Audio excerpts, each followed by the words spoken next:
FIR किया गया है।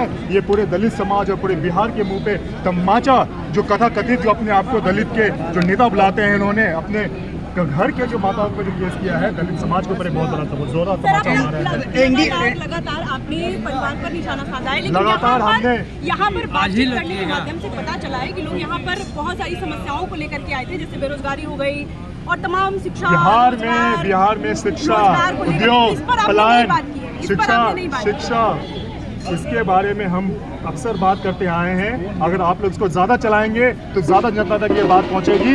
बिहार में 20 साल की जो ये बीमारू सरकार जो चल रही है, बिहार की जनता इनसे सवाल पूछ रही है, इस बार पूछ रही है कि जो आप 20 साल की जो सरकार बिहार में चली, इन्होंने 20 साल में पलायन के लिए क्या किया, इन्होंने 20 साल में रोजगार के लिए क्या किया, इन्होंने 20 साल में जो बिहार की सरकार में जो एक व्यक्ति बिहार सरकार का जो मंत्री बन के मुख्यमंत्री रहा, इसने 20 साल में कितने उद्योग लगाए, या 20 साल में इन्होंने स्वास्थ्य व्यवस्था कैसे रखी, या 20 साल में अब बताइए। हर साल BPSC की परीक्षा होती है और उसमें हमेशा पेपर लीक होता है। जितने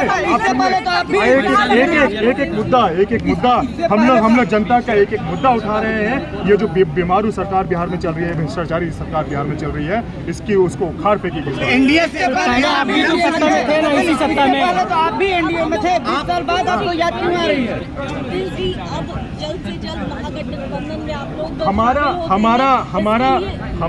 हमारे पार्टी, हमारे संगठन, हमारा गठबंधन बिहार की जनता के साथ है। हम सब जिला में जाके अपने कार्यकर्ताओं के साथ सम्मेलन कर रहे हैं, उनके साथ बात कर रहे हैं और अपने जनता के बीच में है।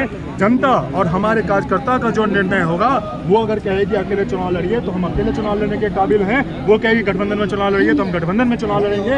और बिहार में यही है वो जनशक्ति पार्टी है, जब 2005 में जो 29 विधायक जीते थे, वो इतिहास दोहराने के काबिल रखती है।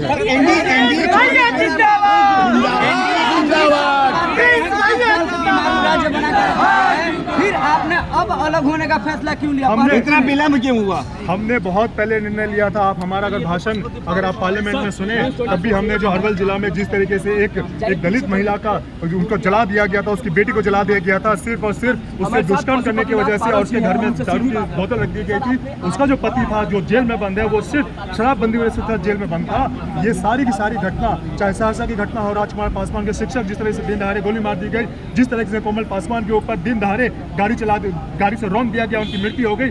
हम हर एक का मुद्दा उठा रहे हैं। लेकिन ये जो दलित विरोधी सरकार है, ये सिर्फ और सिर्फ कार्यक्रम करना जानती है। ये दलितों के लिए आवाज नहीं बनती है। इनसे हम जानना चाहेंगे, कल इन्होंने जो भीम संवाद किया है, क्या इन्होंने ये बात रखी कि जो जेल में जो 5 लाख से ज्यादा हमारे दलित भाई शराबबंदी कानून की वजह से जो बंद हैं, इनको निकालने के लिए क्या कर रहे हैं? हमारी सरकार आएगी, पहले कलम से हम अपने दलित भाइयों के ऊपर जो झूठा इल्जाम लगा है, सबको बाहर निकालेंगे। हमारी कोई सरकार नहीं थी पिछले 20 साल से हमारी सरकार नहीं थी।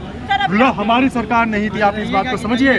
पिछले 20 साल से नीतीश कुमार जी मुख्यमंत्री बन के बैठे हुए हैं। पिछले 20 साल से जो गठबंधन की सरकार बनी, अब देख लीजिए क्या हाल रहा। आप सवाल पूछिए।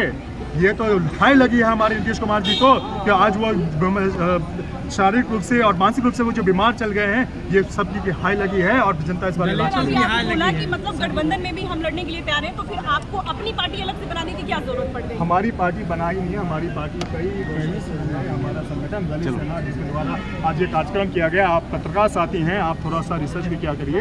हमारा ये 1983 का हम लोगों का ये संगठन है दलित सेना, और हम लोग कई वर्षों से, उस वक्त हम पैदा भी नहीं हुए थे भाई, हमारे पिताजी संघर्ष करते आए हैं। आपने अम्बेडकर जी की आइडियोलॉजी को हम लोग आगे बढ़ाते आए हैं। हमारी पार्टी वही पार्टी है जो कि 2005 में 29 विधायक लाई थी।